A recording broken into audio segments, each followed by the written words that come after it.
what's up? It's Quazimotoe with Good Game Fun Time. Back at you with another character discussion in Overwatch. Today we're going to talk about Zarya. Let's go over her abilities. She has a passive ability called Energy. Her primary fire is her particle cannon. It also has a secondary fire. Primary is a beam type. The particle cannon is an arcing splash projectile. So it's like a grenade launcher. She also has her first ability, which is the particle barrier. She has the projected barrier. That's her second ability. And her ultimate is the Graviton Surge. Now let's go over her abilities in detail. Her passive ability, Energy, gives damage plus 1% per point of energy. You can have 100 points of energy. The ammo usage is minus 2 points of energy per second. And it has a reload time of plus 1 point of energy per 5 points of damage absorbed. So how you charge it is the damage blocked increases particle cannon damage. Speaking of the particle cannon, let's do her primary fire first, the beam type. It does 95 damage per second, and it does about 5 to 6 damage per round. The maximum range is 16 meters. It does 20 rounds per second, has 100 ammo, a reload time of 1.5 seconds, and you cannot get a headshot with it. Her secondary fire for the particle cannon is, like I said earlier, the arcing splash projectile. It does 45 damage per shot. It has a speed of 23.5 meters per second. When it lands, it has an area of effect of 2 meters. You can do 1 shot per second. You get 100 ammo for that one. It's a shared pool of ammo just with the primary fire and the secondary. You get 25 rounds per shot, so you can get about 4 shots off with this. It has the same reload time of 1.5 seconds. Let's go over her first ability, the particle barrier. It has a 200 health barrier.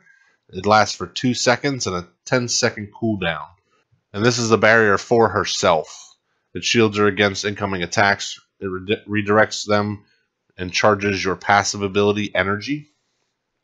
You also have her second ability, Projected Barrier. It also has a 200 health barrier. Has a maximum range to put it on your allies of 30 meters, also a 2-second duration, and a shorter cooldown of 8 seconds. So what that does is it puts the shield on your allies, and it also gives you a boost on your particle cannon, absorbs fire and boosts the power of her particle cannon to increase her damage. Let's go over her ultimate, the Graviton Surge. It's an arcing projectile on its initial cast, and it has an area of effect when it starts. The damage for it is 5.5 per second. It has a speed of 23.5 meters per second when you launch it. The area of effect when you start it is 9 meters. It has a 4-second duration. And what that does is when you launch it, it draws your enemies into the center of it and deals damage to them while they're trapped in the Graviton Surge. Let's go over some strategies for Zarya with her weapons and abilities. So she is a more challenging tank to play. One of the most rewarding when played well, because she does have her shield, she can share her shield, and she can boost her damage with the shields. She gains energy by absorbing damage with your barrier abilities, increasing her own damage substantially. At your max energy, she's a very monstrous threat to the enemy team, tearing apart enemies in seconds with her particle cannon. Her ultimate has some of the highest playmaking potential in the game because it does suck them toward the center, and your team's ultimates can be used in conjunction with it. But all of this comes with a severe weakness. She is the softest of the tanks, with the lowest base health out of all of them, except for Orisa, which is a new addition, and only an infrequent short duration barrier to protect her and her team. So these are some of her downsides. Let's go over her weapons and abilities. So what you want to try and do is maintain a high level of energy, because that's critical to her gameplay. At low energy levels, she isn't much of a threat. At high energy levels, though, she is a very significant damage dealer, and the enemy team cannot ignore her. For her particle cannon, you want to use your primary fire for taking down single targets. Your secondary fire is for damaging groups or hitting particular evasive enemies like Tracer or Genji. And you want to switch between your particle cannon primary and secondary depending on the situation. Your primary fire does pierce Genji's deflect and Diva's defense matrix, so contrary to some reports, it does not ignore enemy armor. For your particle barrier, you want to be cautious when activating it. It has a lengthy cooldown time and a short duration. It leaves you pretty vulnerable during the time when it's down. So you don't want to activate it unless your enemies are already firing at you, just to protect your health pool. Particle Barrier is best used when you predict a sudden incoming burst of damage, such as running into a Reaper around a corner, or when you see Junkrat's Riptire getting within explosion range. For your Particle Barrier, be mindful that you can receive knockback from any attack that pierces barriers. For an example, if she has her barrier on herself and is hit by one of Pharah's concussive blasts, she won't be affected because the barrier blocked the effect.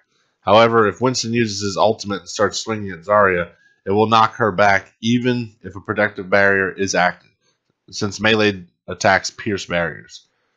So just be mindful of that when you're using your barrier to protect yourself. For your projected barrier, it's basically identical to the particle barrier in terms of damage absorption and immunity to negative effects. It does have a 2-second faster cooldown, so you can use it more often on your allies than the one for your self-protection. Much like particle barrier, the short duration of projected barrier means that you must choose an ideal time to use it. Predict when an ally is about to take a large amount of damage if you can, and use it to both keep them alive and give yourself energy to boost your damage. For your ultimate, although it's not a stating ultimate on its own, you can, like I said earlier, group up with your allies and use it to pull enemies into a central location for your allies to use their ults and get a team kill if everyone's grouped up like that. Just remember your Graviton Surge can be destroyed if it hits Zarya's barrier or D.Va's defense matrix. But if it hits a Winston's shield or Reinhardt's barrier, it will simply activate where it hits. It's also not a good idea to fire those places, as they will lessen or negate your team's ability to combo with it, because the shields will be up and blocking whatever damage is dealt by their ultimates, in some instances. Zarya's general strategies: when she's played poorly, she contributes only average damage, mild absorption with her barriers, and her ultimate. When you play her well, she's able to cleave through teams with the damage provided by high energy and can save both herself and a single teammate from otherwise certain death, so no need to res them if the res is on cooldown for your healer. Despite her power, when played well, however, she's still something lacking as a tank when it comes to either blocking off a point like Reinhardt or disrupting the enemy team like Winston. Consider pairing her up with either of them instead of going as your team's only tank, because she is a low health pool tank, and when your barriers are on cooldown, you're in a lot of danger. A good way to consistently gain energy is to engage your opponent before activating particle barrier. Your enemies will have less time to react and stop hitting your barrier if they're already firing at you. Approach your enemy and activate particle barrier immediately will likely cause them to simply retreat until the barrier is down before returning to fire at you. Exploit the secondary fire of particle cannon by firing it at oncoming enemies and then ducking back in behind cover to avoid return fire. Despite being a tank, Zarya can generally absorb less damage than the other tanks, making cautious plays more important. You should ideally try to minimize the amount of time you're exposed to the enemy fire, while still giving them a threat when they get too close to your presence. Look for opportunities when you can predictably absorb damage with particle barrier, such as running into the grenades from Junkrat's frag launcher, or the attacks from several of Symmetra's sentry turrets. This will help you maintain a higher level of energy in order to threaten your opponents more effectively. Both of her barriers act like a separate health pool. If used to block high damage ults from heroes like Tracer, D.Va, or Junkrat, it will totally negate the damage and likely instantly bring you to full charge, but only if it stays active at the time of the explosion. This can also be exploited to save squishier heroes from such ultimates if they are close enough and you have the reaction time. Using a particle barrier while being frozen by Mei's endothermic blaster or blizzard will free the player from the slowing effects of freezing. Use this right before a Mei completes a freeze on a player to surprise the Mei and force her to retreat or use her cryo freeze.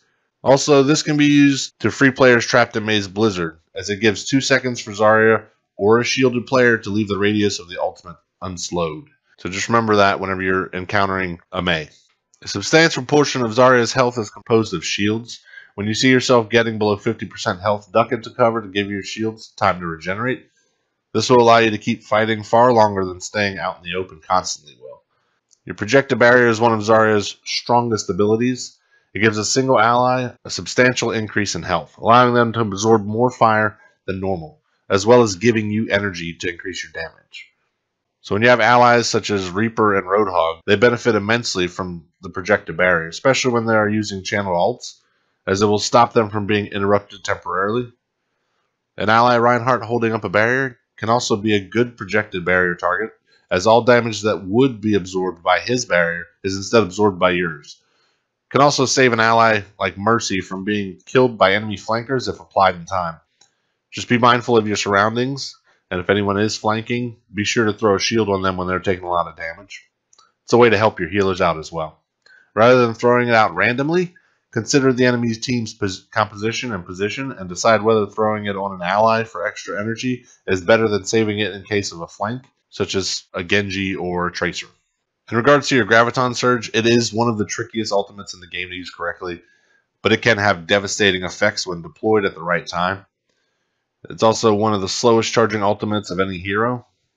Making proper use of it is critical. In general, pay attention to the assault heroes on your team and wait for their ultimates to be up before deploying Graviton Surge. So try to fire the projectile so that it will land in the center of the enemy team in order to catch as many of them as possible. If you combine it with an ult like Reaper's Death Blossom or Pharah's Barrage, you can easily wipe out the whole entire team. Using it when none of your allies have their ults will usually result in only 1 or 2 kills at the most, or possibly even no kills if the enemy team has a Reinhardt blocking most of the damage, or if you shot it at a shield for Winston. Be mindful of all your surroundings. Even though she is a very useful tank with a low health pool, you want to make sure you're not surprised by flankers or high damage opponents when the cooldowns are up on your shields and barriers. Keep high energy if you can at all times. That'll benefit greatly on her damage dealing. And just pick the right time to use your ult. Coordinate with your team as much as possible. And don't just throw your shields up on people all willy-nilly. It'll backfire on you, and you can cause your team to get wiped or your healer to die, and then you're left alone with no healer. So this has been another Quazi Quickie Overwatch character discussion with Zarya. I appreciate everyone stopping by. Hope you enjoyed the video. If you did, poke the like button. It helps out. And have a great day. Thanks for stopping in. Thank you so much for watching the channel. Hope you enjoyed the video.